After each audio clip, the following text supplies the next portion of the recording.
Hi everyone, welcome to this video and welcome back to my channel.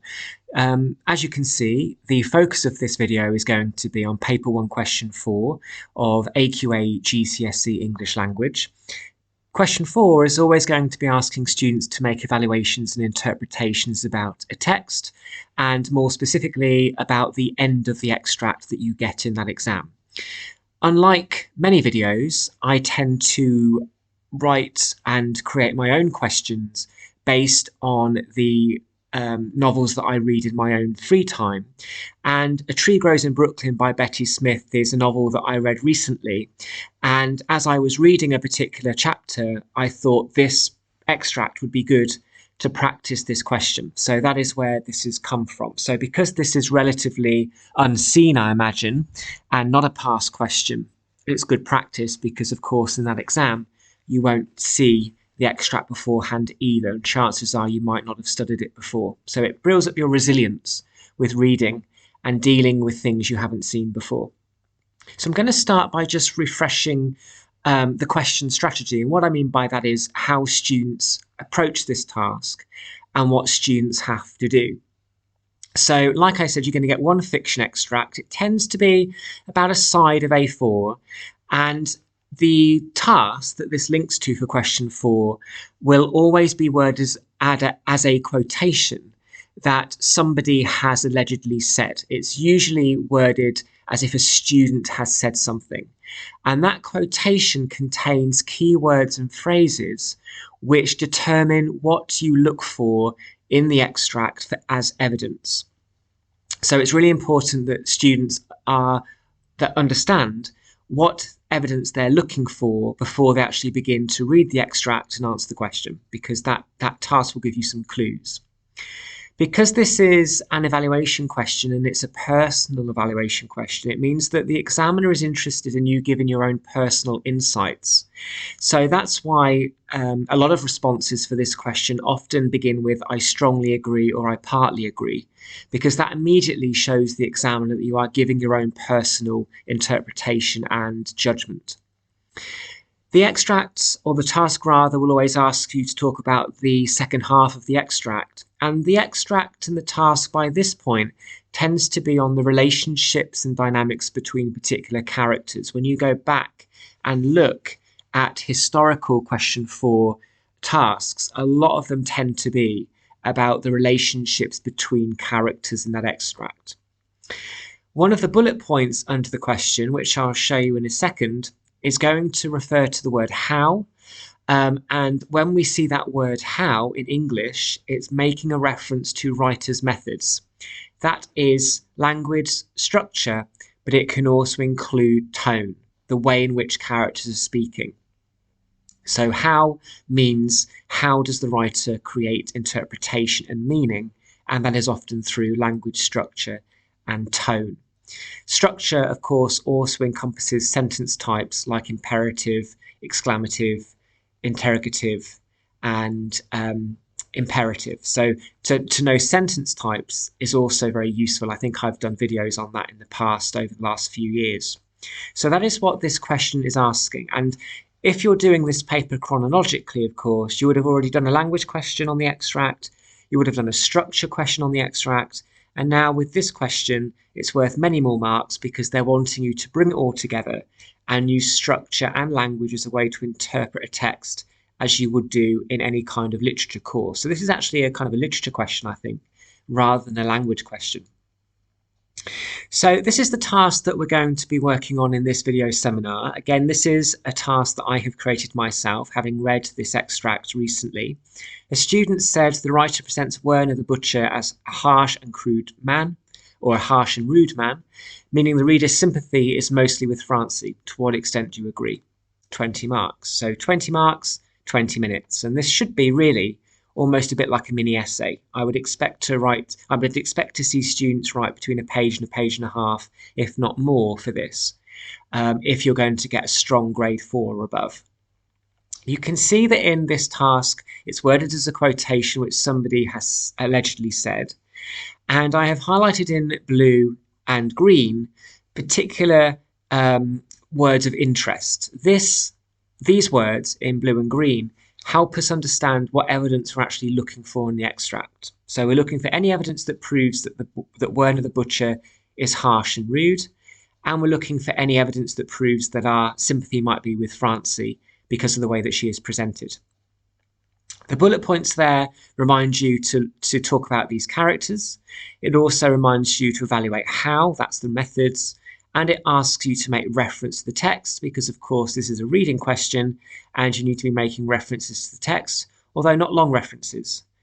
Short, judicious, careful references work best because if you think about it, if you're just copying somebody else's work, you're not going to get any marks for it. It's how you use those bits of evidence that gets you the marks. So there's a flow diagram there to remind you of what we're actually looking for. Anything to do with Werner being cruel and rude, or anything to do with Francie being portrayed in a sympathetic way. So this is the extract which we're going to be looking at. And again, I want you to imagine that this is the second half of an AQA extract for paper 1. Could be. It's fiction. And I want you to imagine that this is how the extract finishes. And this is, of course, going to be the focus of question 4. So Francie and her brother, who is called Neely, have gone to the butcher's to get some meat. Their mother hasn't gone, and the mother has instead sent these 2 kids to the butcher's shop. And Werner is the owner of the butcher's shop. Francie and her brother stood at the counter a long time before Werner noticed them. "What's yours?" he asked finally. Francie started the negotiations. 10 cents worth of round steak. Ground? No. Lady was just in, bought a quarter's worth of round steak ground.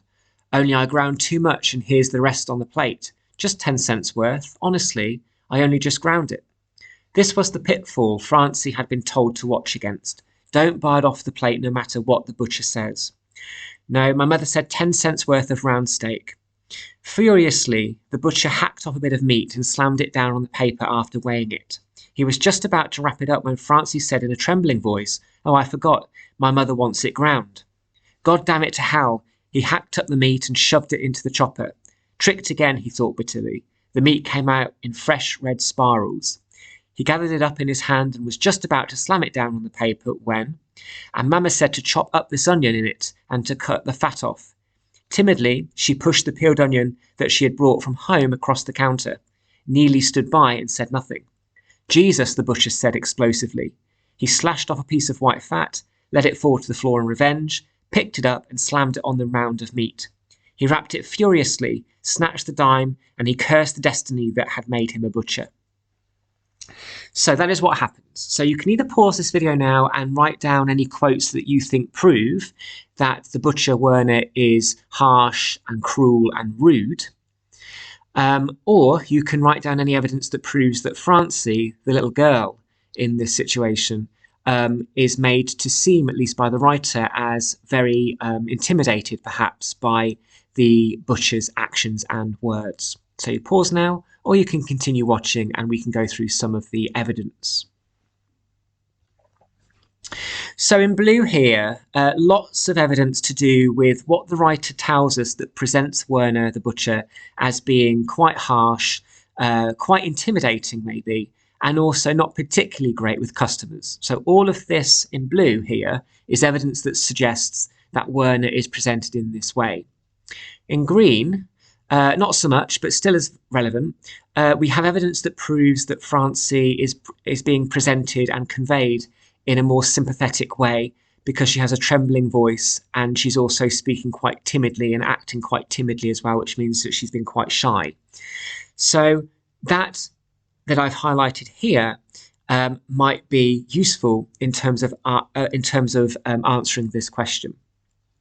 So just to break this down even further, I would suggest with students, of course, it always is quality, not quantity, but I usually find that 3 is the magic number for this question.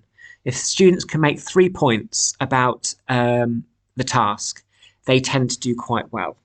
So the first point here on the left is proving the fact that the student that gave this quote at the top is correct. They have interpreted this extract correctly and we agree with them. So these points on the left all prove that Werner is being presented as quite an angry man who not only hates the customers, but also hates his job. So he took ages to notice customers waiting. When he did, he didn't greet them with any friendliness. He curses at the end, suggesting he hates his job. There's no attempt for any kind of small talk. No, how are you? How's your day been? Poor customer service. And he doesn't seem to be setting a good example to young children either. Usually, adults are most polite to children, but that doesn't seem to be the case here. So Werner seems to fail to see that this is a little girl of about, let's say, 10 to 12 years old. In another paragraph, we could actually zoom into some of the body language and some of the way in which Werner is physically acting. So we've got lots of words and verbs here. So slammed, snatched, hacked, slashed, repetition of slammed, repetition of the adverb furiously. We've also got that exclamative, God damn it to hell, which is not, the way to talk in front of a young child, because it would be like swearing. So the language here proves to us that Werner is being conveyed as quite harsh and quite rude, even though his customer is a little girl. The final paragraph could be about Francie, where we talk about the way in which she is depicted. So as already stated, we've got the adverb timidly, the adjective trembling. So that suggests that she's quite shy and a little bit intimidated by what's going on here. But we could also argue for this question that maybe Francie isn't a great customer. For example, she gets her order wrong to begin with. By that point, the butcher has already cut some meat off the joint. And if it's not going to be eaten, it's going to be wasted. And of course, the butcher makes his living from making sure that all of his stock gets paid for. And if he's wasting meat, he's going to make a loss. So this is his livelihood. Maybe we could say, kind of in disagreement with this question, that maybe Francie is not the great customer that perhaps we thought she was initially. You'll notice in these points that I have put in the methods. So I've got the terminology in there from language. I've also got some sentence types, interrogatives, exclamatives for structure. So I'm really thinking about what methods specifically convey the presentations of these characters. So we've got 3 points here, and this could mean 3 paragraphs. So I'm going to finish this video by talking about, or by showing you what the maybe first half or the first 2/3 of a good answer might look like. Again, I'm aiming here to show you what you would need to say in order to get at least a grade 4. So I'm not going to be specific exactly about what grade this would get or what mark out of 20 this would get. The most important thing is knowing that this would be enough to get your GCSE. And for a lot of people, that's very important to them. So you can see here that I begin the response by saying I strongly agree. It's perfectly acceptable to talk about yourself. You are the reader. This extract has been written for you, so it's okay to talk about yourself. I strongly agree that the writer presents Werner as cruel, harsh and rude when serving Francie. Ordinarily, you would expect customers to be treated with respect and courtesy, but this is not the case here. He is presented as a dictator in the butcher's shop. One of the ways Werner is presented as rude is when he first greets Francie. Instead of making small talk and making the customer feel welcome, instead he bluntly asks, "What's yours?" This interrogative is spoken in quite an unfriendly and blunt tone. He could have asked how she was or how her day was going, but because he is probably annoyed at the work he does, he vents his frustrations on his customers. His poor customer service is also conveyed in the way Werner is described as behaving behind the counter. The repetition of the verbs slammed, as well as verbs sliced, hacked and snatched, are all quite violent and forceful. Whereas this could describe him simply doing his job and cutting meat, the tone of the extract implies he is angry, reinforced through the exclamative sentence, "Goddamn to hell." The exclamation mark suggests he is shouting this, which is neither professional or a great way to behave in front of customers who are putting money into your business. So that is a complete paragraph there. And you can see my quotes are very short, they're embedded, I've got some terminology in there, but I've also explained how I'm viewing this character. And to me, he seems a bit like a dictator, a bit like a tyrant in this butcher shop. It's amazing that he's still open. But then what I've done is perhaps for you to have a go at finishing off, I've left the second paragraph or the third paragraph even unfinished here. And in the last paragraph, we start to move towards Francie, because remember, the second bit of the task is about how she is presented in a kind of a more sympathetic way. So I've started by saying readers may also feel sympathy for Francie in this extract. She is just a child, and I can easily imagine her being intimidated by Werner acting in this way. For example, the adverb timidly and the verb trembling suggest. And then, of course, I would encourage the student to finish that with their own interpretations and give some reasoning, I suppose, as to why anybody in their right mind might feel the same way Francie does if you are confronted with a character like Werner, who is supposed to be serving you in their business. So that is at least the way in which question 4 would start. And also, you know, it's that same kind of analysis style. It's about you interpreting the text and the characters using language and structure and tone as a way to reinforce your interpretations. And that's quite a high level skill.